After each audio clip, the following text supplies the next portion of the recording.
देखो ये वाला क्वेश्चन क्यों रॉन्ग हुआ था, ये इसलिए रॉन्ग हुआ था क्योंकि हम भूल गए थे ये 0 से स्टार्ट होता है, मैंने 1 से स्टार्ट कर दिया, तो ये इसको याद रखना, कलर कोड जो है वो 0 से स्टार्ट होता है। यहाँ पे क्या कह रहा था कि एसी सोर्स में कैपेसिटर में लगा हुआ है और फ्रीक्वेंसी को डिक्रीज़ कर दिया गया है, तो आई बताना है कि डिस्प्लेसमेंट करंट क्या होगा।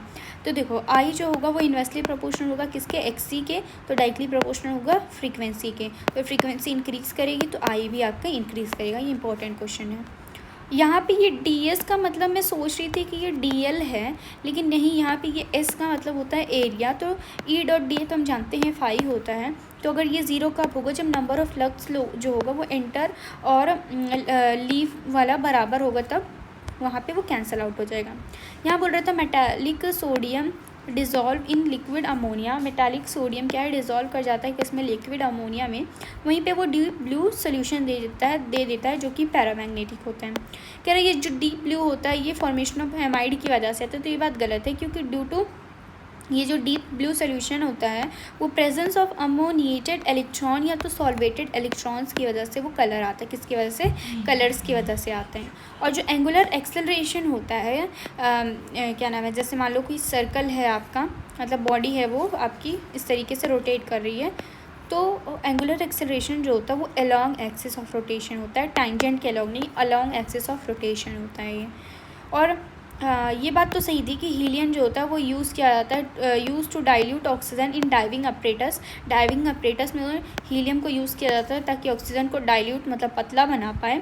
और वहाँ पे जो हीलियम होता है उसकी लो सोल्युबिलिटी होती है ब्लड में, तो ये यहाँ लिखा था कि हीलियम की हाई सोल्युबिलिटी होती है O2 में, तो ये बात गलत थी क्योंकि यहाँ पे ये लो सोल्युबिलिटी होती है, किसमें, ऑक्सीजन में लो सोल्युबिलिटी होती है आपकी। और यहाँ पे इसलिए गलत था क्योंकि देखो जैसे अगर ये क्वेश्चन में लिखा है ना, ये आ सकता है पेपर में, 8 इलेक्ट्रॉन अराउंड सेंट्रल एटम किस में है, तो जैसे PCl5 का कन्फ्यूजिंग था क्योंकि इसके अंदर था ना, भले से 10 था लेकिन था, तो यहाँ पे ये इसको भी नहीं ही माना जाएगा इसमें, क्योंकि यहाँ पे सिर्फ 8 इलेक्ट्रॉन पूछा है, तो यहाँ पे बस 8 इलेक्ट्रॉन देखना है कि 8 इलेक्ट्रॉन है या नहीं, तो ये भी नहीं था आपका। और यहाँ तो इतना ये भूल गई, एसिड बेस्ड रिएक्शन था होना था यहाँ पे, जब भी क्या नाम RMgX के साथ कोई भी H2O या कोई भी हाइड्रोजन डोनेटिंग वाला ग्रुप आता है तो क्या बना लेता है, अल्केन बना लेता है। तो ऐसे ही यहाँ पे MgBr H2O के साथ रिएक्शन करके यहाँ पे बेंजीन बना लेता। और कह रहा है इंटरमोलिकुलर फोर्स जो है वो कहाँ पे होगा, आपके डाइपोल फोर्स होंगे, इसमें डाइपोल इंड्यूस्ड डाइपोल फोर्स होंगे, हाइड्रोजन बॉन्डिंग होगी, कोवेलेंट बॉन्ड में आपकी इंटरमोलिकुलर फोर्स नहीं होते, बाकी सब में होते हैं बस। ठीक है, इनकरेक्ट यहाँ बताना था। तो ये बात बिल्कुल सही थी कि highest oxidation number corresponding to the group number in transition metal oxide is attained in Sc2O3 to MnO2 7। ये बात सही था, मुझे लगा रॉन्ग है लेकिन नहीं, सही था।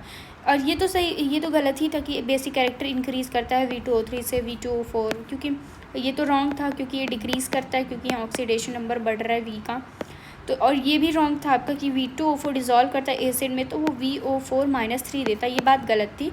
क्यों, क्योंकि देखो V2O4 जो होता है जब H+ के साथ मतलब H+ के साथ रिएक्शन करता है एसिड में तो वो VO+2 देता है, क्या देता है, VO+2 देता है।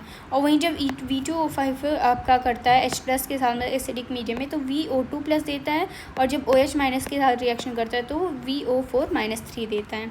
और यहाँ इंपॉर्टेंट ये था कि हकल रूल किस में फॉलो होगा, वो सिर्फ आपके एरोमेटिक में फॉलो होगा। तो जिसमें जो एरोमेटिक है उसको आप टिक लगा दो, जैसे ये एरोमेटिक था, ये आपके एरोमेटिक थे, ठीक है, ये वाला एरोमेटिक था एंड दिस इज़ एरोमेटिक, तो यहाँ 4 थे। यहाँ जैसे ATP यूज़ किया जाता है 2 step in glycolysis, first step बताया इसमें यूज़ किया जाता है, फ्रक्टोज इसमें यूज़ किया जाता है। तो ये बात बिल्कुल सही थी, दोनों बात सही थी और करेक्ट एक्सप्लेनेशन भी था, ऐसा बोल रहा है।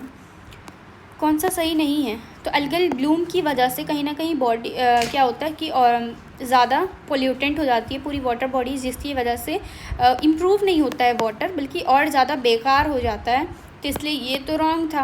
बाकी ये बात सही थी कि माइक्रो ऑर्गेनिज्म इन्वॉल्व होते हैं बायोडिग्रेडेशन ऑफ ऑर्गेनिक मैटर में, सीवेस्ट पोल्यूटेड वाटर में, क्योंकि वो कंज्यूम करते हैं लॉट ऑफ ऑक्सीजन, जिसकी वजह से एक्वेटिक ऑर्गेनिज्म की मतलब डेथ हो जाती है। क्यों, क्योंकि वहाँ पे इतने सारे ऑक्सीजन यूज़ कर लिए जाते हैं, उनके लिए कोई ऑक्सीजन बचता ही नहीं है। तो इसलिए वो उनकी डेथ हो जाती है। रिकॉम्बिनेंट डीएनए का देखो ये बात यहाँ पे ये इंपॉर्टेंट याद रखना है, यहाँ लिखा हुआ आइसोलेशन ऑफ डिज़ायर्ड डीएनए, तो ये आपके थर्ड स्टेप होते हैं। पहला स्टेप क्या था, आइसोलेट डीएनए, और यहाँ पे उसके बाद क्या होता है आपका cutting of DNA at a specific location bye restriction enzyme, फिर आपका आता है isolation of desired DNA. Important बस इतना था। और लिगामेंट आपके रेगुलर डेंस रेगुलर टिश्यू होते हैं, वहीं कार्टिलेज आपके स्पेशलाइज कनेक्टिव टिश्यू होते हैं, डेंस रेगुलर टिश्यू नहीं होते हैं, कार्टिलेज जो होते हैं स्पेशलाइज कनेक्टिव टिश्यू। और टेंडॉन भी आपके कैसे होते हैं, डेंस रेगुलर टिश्यू होते हैं आपके, ठीक है।